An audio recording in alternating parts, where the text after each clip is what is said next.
I don't focus on teaching entrepreneurship. You can't teach someone to jump off a cliff. However, you can build the skills and capabilities to assist them navigate.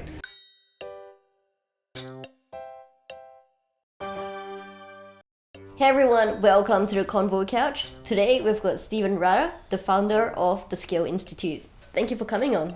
Thank you. So I might just start with, how did you get started?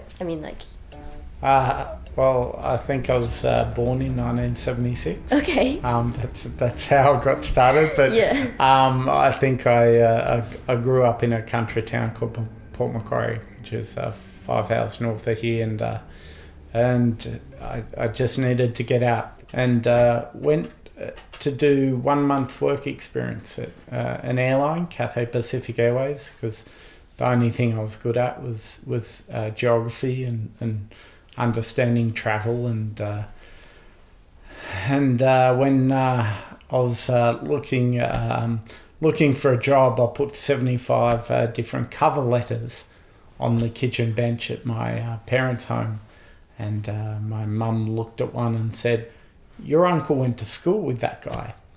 And I called up that guy and got in to do work experience, and after a week they said, "We don't know how we're going to pay you, but would like you to stay." So, and you've come to Sydney and you've been here ever since? Yeah, so I've been here for maybe 23 years now. So Okay. I've probably lived in more suburbs than the years I've been living here. And Yeah, okay. Yeah, so just also spent a little bit of time in Melbourne, a little bit of time in Brisbane, and probably on average 12 to 14 weeks a year overseas in my various jobs. Yeah, travel seems like a very big part of your careers, like Yeah. your previous careers. I was always remiss not to go and live overseas like a lot of Australians do. However, I had some awesome jobs that allowed me to go to Hong Kong 35 times or go to Los Angeles 64 times. And I only know that because when I'm bored in an airport, I just count the stamps on my passport. Wow, so you have one of those passports which is like constantly being stamped, and it's like old, and like everyone's been like, going through the pages and like stamping. Well, stuff. they're only valid for 10 years now, and a lot of the countries have stopped stamping, which I've felt bad about. You can't go back and count it anymore. Yeah. Okay, so do you keep like your old passports just to remind you of? Yeah, I do. I used to also keep travel diaries with all my boarding passes and a few little things, but that, life got in the way of that little hobby. So, yeah, I stopped doing that. So. Yeah, I mean, if you're constantly traveling, that takes a lot of time. And I mean, you've got to constantly be adjusting as well. So how in terms of jet lag? And things like that. Yeah, I guess so. But if you if you have some rules in place, it's okay. Like I'd never drink alcohol on a flight. I'd try and always set my watch for the destination where I'm traveling to. So and I'd never look at my watch. I'd just relax. On the flight? On the plane. Okay. And now they've got Wi-Fi and all that, so you can't relax. It's like you're still in the real world. So I'm not too happy about that, but just turn my phone off. Wow, tips from a traveller. There you go. Who would have thought? Yeah. Okay, and you were traveling a lot because at one point, I mean, you were working for Cathay Pacific and then an airline company, and then you were working for like a film production company? Yeah, so I was working for a company called Show Group Enterprises. They specialise in entertainment travel. So we would have clients that range from professional sporting teams to rock and roll. So, for instance, last night U2 were playing at the Sydney Cricket Ground. Our company would be travelling U2 around. So at one point, I think maybe on their Vertigo tour 10 odd years ago, I had to actually go and present something to the band to talk to them about some options. And so all of that's quite a surreal experience. But I spent 10 years building up a division called Show Film.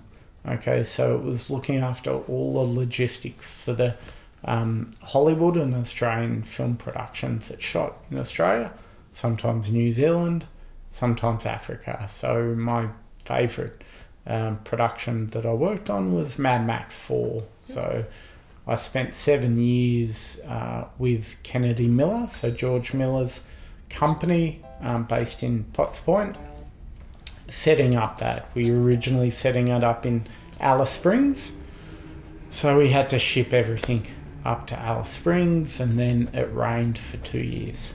So the post-apocalyptic dust and dirt that was required for Mad Max turned into lovely flowers and grass, and it didn't obviously suit the production design. So what we had to do is pack up all the gear and truck it down to Port Kembla, which is the port just in Wollongong, and then we shipped it all the way to the west coast of Africa, to Namibia.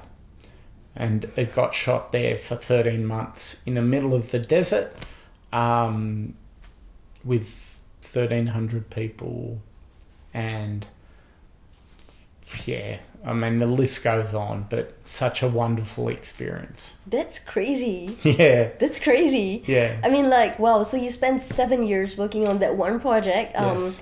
I mean, you've done other things during that 7 years as well, Of but course, that one project took 7 years to pan out. Yes. And at the end of the day, it wasn't even shot in Australia, because I always had this impression that, George Miller, Australian, Mad Max, Australian, so it must have been shot in Australia. It actually went over to Africa. That's exactly right. And it actually gets even crazier, because when they decide, or when they calculate a film's budget, they go from the day it was started development to obviously the day it gets released in the cinema. Now, this actual film was going to be shot in 2001 in Namibia. So this was 12 years prior. So actually, it almost went for 21 years. That's crazy. If they were calculating the production accounting time on it. And it's like from the start of 21 years ago, they were already accruing sort of expenses. Totally. It's just storage of the vehicles. Think Mad Max, action vehicles. They were building stuff. Yeah, just crazy. Wow. Yeah, and I mean, like, plans change along the way, so you have to move locations, and that's all like increasing the expenses. Like, how do you keep it like within budget for over 21 years? That's crazy. Well, I think there's a lot of creative accounting, right? Okay. So I think they never want to tell you the true cost of a film. Yeah. Because it would just be completely outrageous. Yeah, and it's like, to the everyday normal person just walking down the street, they would have no idea. They would go to the cinemas, watch the movie for 2 hours, and they would have no idea it took 20 years to make. Not at all. It's crazy. Not at all. Yeah. So I really enjoyed that part of my career. But I then also had to get out of it, because I'd been doing it for 15 years. I'd been travelling to LA every 2 months. It took its toll. It was really taxing. I had a daughter at the time. Things like that, I still do. She's just now 17. So oh, right. She's grown a over bit the years. older. But so I then enrolled to do a Masters of Business, so an MBA. Didn't get the most out of that educational experience, even though I paid significant amount of money for it. I didn't enjoy the learning experience, and now I've been on a real journey as to how I, and now my company that I set up called the Scale Institute, which is an innovation consultancy, how we can actually change that. How we can change that for the next generation to be engaged in learning. Okay, and what are some of the ideas that you have in terms of changing that learning experience? So first of all, it's actually to hide the content, to actually get rid of it. Allow people to, in a project base, do it, and then either make mistakes or learn from how to do it better, and then it allows them to, in their own self-reflection of that experience, that's when the learning happens. So they learn by doing. Okay, so this is in essence what they call experiential learning. Okay, so the concept of experiential learning is not exactly a new concept, Not but at all. it feels like it hasn't really been ingrained into our formal education system. So is that what the Skill Institute is trying to do? That's exactly right. The people struggle to change. So it's human behaviour to fear it. So how do you feel the people are sort of fighting against this technological change? From the top, it is a concern when the people making the decisions are probably the least aware of exactly what's happening out in, whether it's the market or on the employee floor, or with their suppliers, distributors, whoever is impacted on these decisions. The fat cat in the corner office doesn't experience the pain or the frustrations those people face when that decision has been made. So I really think that we need to democratise that decision-making process.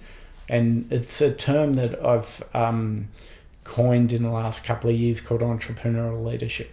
So how do these existing companies operate with more of a startup approach? So startup being this early stage venture that doesn't have rules, doesn't have restrictions, doesn't have legacy that may slow their process down.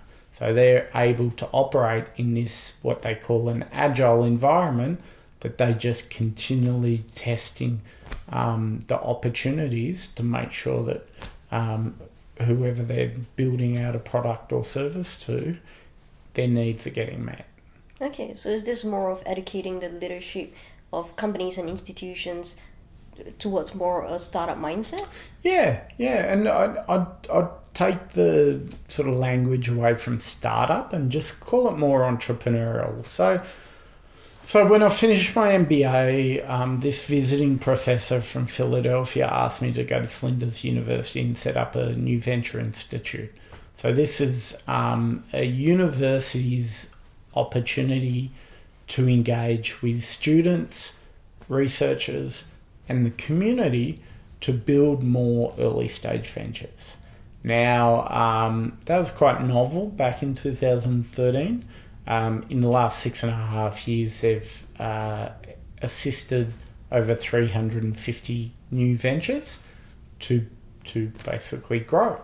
And so building these entrepreneurial centres, I don't focus on teaching entrepreneurship, okay, because you can't teach someone to jump off a cliff or remortgage their house to, raise another 100, 200, or in Sydney, $1.2 million to invest into their business. That's a real behaviour change that's innate. However, you can build the skills and capabilities to assist them navigate and overcome adversity, or look at new avenues to solve a problem, things like that. So when I think about entrepreneurship education, which I do, I think about what is the entrepreneurial thinking that is required to allow someone to think differently. Okay, and you focus on the entrepreneurial skills. Yes. So Such as mindset. So first of all, we need to change their mindset from one of fixed to growth, okay, to allow them to, at a juncture in time, be able to make another decision to get to the next step, rather than just stop and within I guess a state of complexity, not being able to move forward because they procrastinate and they can't make a decision.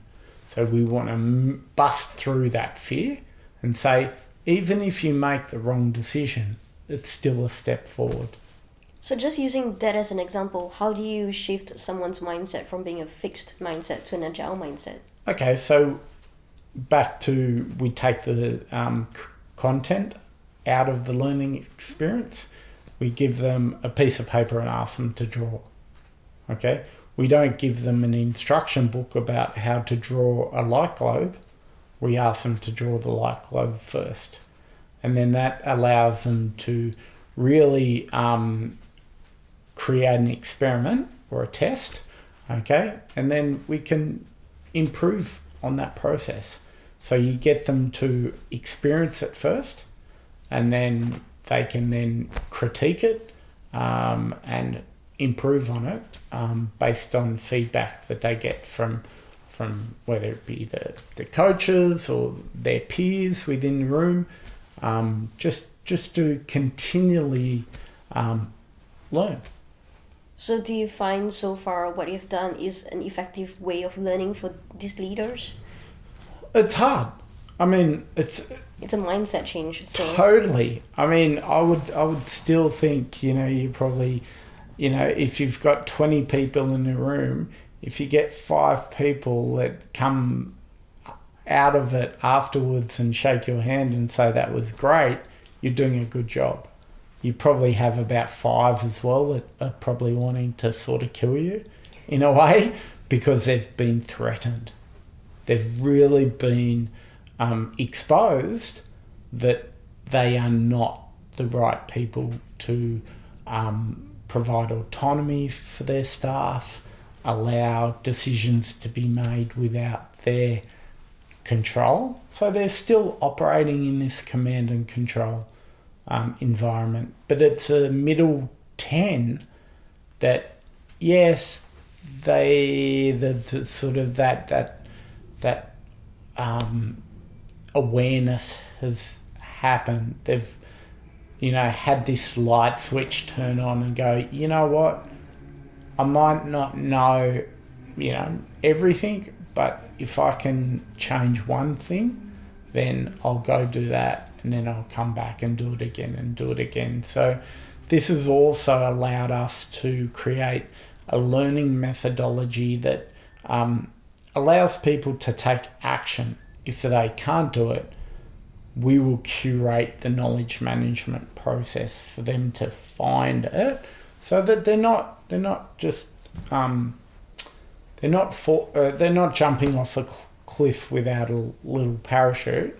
We're still giving them an option to go learn, but we're asking them to take action first. They're not looking at a 9-to-5 sort of mentality of working. They want a more flexible environment